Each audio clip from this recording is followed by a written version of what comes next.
Two objects are projected with the same initial velocity u, however at different angle alpha and beta with horizontal. If alpha plus beta equal to 90, the ratio of horizontal range of the first object to the second object. Summary क्या है कि दो object हैं, दोनों को same initial speed आपने दी है, initial velocity दी है। इनिशियल वेलोसिटी कहना तो सही नहीं रहेगा, लेकिन आप कह लो इनिशियल स्पीड ज़्यादा सही रहता है। बाकी जो एंगल अलग अलग रखे हैं आपने, एक का अल्फ़ा रखा, एक का बीटा रखा, ध्यान ये रखा कि अल्फ़ा प्लस बीटा ये 90 है। रेंज कंपेयर करनी है, डायग्राम बना करके बात करते हैं। यहाँ पर ये एक प्रोजेक्टाइल है, ठीक है, दो प्रोजेक्टाइल हैं, दो ऑब्जेक्ट हैं, ये दूसरा प्रोजेक्टाइल है।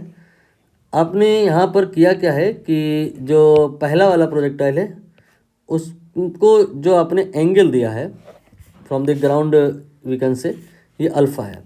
दूसरा वाला जो प्रोजेक्टाइल है स्पीड वही है, उसका जो एंगल है ये बीटा है।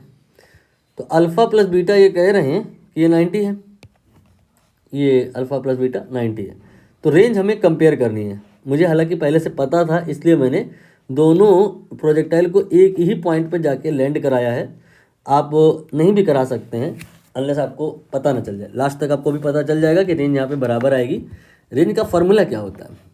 रेंज का फॉर्मूला होता है u square sine 2 theta divide by g. यहाँ पर दो केस है ना, पहले वाले में अल्फ़ा एंगल है और दूसरे वाले में बीटा एंगल है।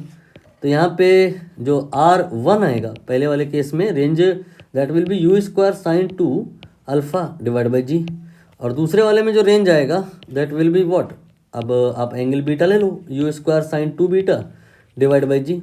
और अब उस कंडीशन का इस्तेमाल करो जो कंडीशन प्रश्न में दी हुई है।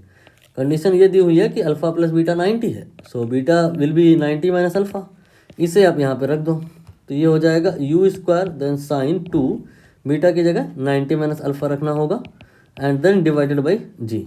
थोड़ी सी कैलकुलेशन कर लो, तो ये हो गया यू स्क्वायर देन साइन 2 और ये 90 मल्टीप्लाई होगा तो ये 180 हो जाएगा minus 2 alpha and divided by g. अब आपको ASTC रूल याद करना होगा, जिसके अकॉर्डिंग ये होता है कि साइन 180 माइनस थीटा, थीटा कोई भी एंगल हो सकता है, वो साइन थीटा के बराबर होता है।